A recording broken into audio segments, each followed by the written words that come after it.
ഗുരുവായൂർ അമ്പലത്തിലേക്ക് പോകുന്ന വ്ളോഗ്സ് ആയാലും ഗുരുവായൂർ അമ്പലത്തിലെ വ്ളോഗ്സ് ആയാലും കാണാൻ കുറേ പേർക്ക് ഇഷ്ടമാണെന്ന് എനിക്ക് മനസ്സിലായി കേട്ടോ. എന്തായാലും ഇന്ന് ഇതാ പതിവ് പോലെ വൈകിട്ട് ഗുരുവായൂർ അമ്പലത്തിലേക്ക് പോകാൻ നിൽക്കുകയാണ്, പഴുക്കാമണ്ഡപം തൊഴാൻ വേണ്ടിയിട്ട് കേട്ടോ. ഇന്ന് ഉത്സവത്തിൻ്റെ 7ാം ദിവസമാണ് കേട്ടോ. ഇനി ആകെ വെറും 3 ദിവസമേ ഉള്ളൂ. പിന്നെ ഞാൻ കുറച്ച് കമൻസ് ഒക്കെ കണ്ടിരുന്നു. ഞാൻ യൂസ് ചെയ്യുന്ന ഹെയർ ഡ്രയർ ഏതാണെന്ന് ചോദിച്ചിട്ട് ഞാൻ യൂസ് ചെയ്യുന്നത് അഗാരോൻ്റെ ഹെയർ ഡ്രയർ ആണ് കേട്ടോ.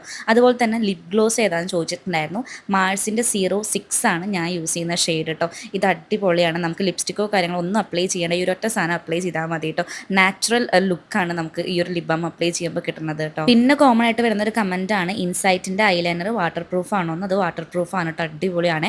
അതപ്പോഴേക്കും ഞാൻ റെഡി ആയി വന്നിട്ടുണ്ട്. നോർമൽ ചെയ്യുന്ന കാര്യങ്ങളെ ചെയ്തിട്ടുള്ളൂ. പിന്നെ ഇന്ന് ഞാൻ വെറൈറ്റിക്ക് കൊട്ടക്കമ്മലൊക്കെ ഇട്ട് കേട്ടോ. പിന്നെ ഇതാ ഇപ്പോൾ വേറെ ഇതേക്കണ സെറ്റുമുണ്ട് പുതിയതാണ് കേട്ടോ. എൻ്റെ തന്നെ സെറ്റുമുണ്ടാണ്. ഞാൻ അന്നത്തെ ദിവസം വൈകിട്ട് പോയി മേടിച്ചതാണ് കേട്ടോ. ഇത് റെഡിമെയ്ഡ് ബ്ലൗസ് ആണ്. ഒരു റെഡും അല്ല മെറൂണും അല്ല, അങ്ങനത്തെ ഒരു ഷെയ്ഡാണ് കേട്ടോ. പിന്നെ സെറ്റുമുണ്ട് റേറ്റ് എനിക്ക് തോന്നുന്നു 250 റുപ്പീസാണ്. റെഡിമെയ്ഡ് ബ്ലൗസിൻ്റെ 100 റുപ്പീസ് കേട്ടോ.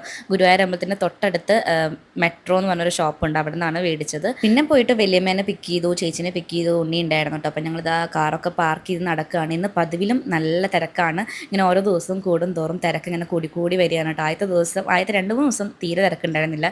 ഇപ്പം അങ്ങോട്ട് അടുക്കാൻ പറ്റുന്നില്ല കേട്ടോ, അത്രയും തിരക്കാണ്. ഇന്ന് ശരിക്കും നമുക്ക് എന്താ പറയുക, ഭയങ്കര ഉന്തും തള്ളായിരുന്നു ഉള്ളിൽ തൊഴാനായിട്ട്. ഇന്ന് പിന്നെ ആശാശരത്തിൻ്റെ ഡാൻസ് പ്രോഗ്രാം ഒക്കെ ഉണ്ടായിരുന്നു കേട്ടോ. പക്ഷെ അത് നമുക്ക് മിസ്സായിപ്പോയി. പിന്നെ നമ്മൾ ഉള്ളിൽ കയറി സുഖമായിട്ട് തൊഴുതിറങ്ങി. അതിനുശേഷം 2-3 തിരുവാതിര ഡാൻസ് ഒക്കെ കണ്ടു. പിന്നെ ലൈറ്റ് അറേഞ്ച്മെൻറ്റും കുറച്ച് നേരം നോക്കി ഇന്ന്. പിന്നെ നമ്മൾ അവിടെ നിന്ന് പോകുന്നു കേട്ടോ. പിന്നെ ഓരോ ലൈറ്റ് അറേഞ്ച്മെൻറ്റ് ഓരോ നടയുടെയൊക്കെ ഓൺ ആയിട്ടുണ്ട്, ചില നടയുടെ ഇപ്പോഴും ഓൺ ആയിട്ടില്ല കേട്ടോ. പിന്നെ ഇത് എനിക്ക് നല്ലോണം ഇഷ്ടപ്പെട്ടു, നല്ല രസം കേട്ടോ കാണാനായിട്ട്. പിന്നെ പോണ വഴിയിൽ നമ്മളൊരു ഷേക്ക് കുടിച്ചിട്ടുണ്ടായിരുന്നു. എനിക്ക് തോന്നുന്നു പീനട്ട് ബട്ടറിൻ്റെ ഷേക്ക് ആയിരുന്നു കേട്ടോ, അതും കൊള്ളായിരുന്നു.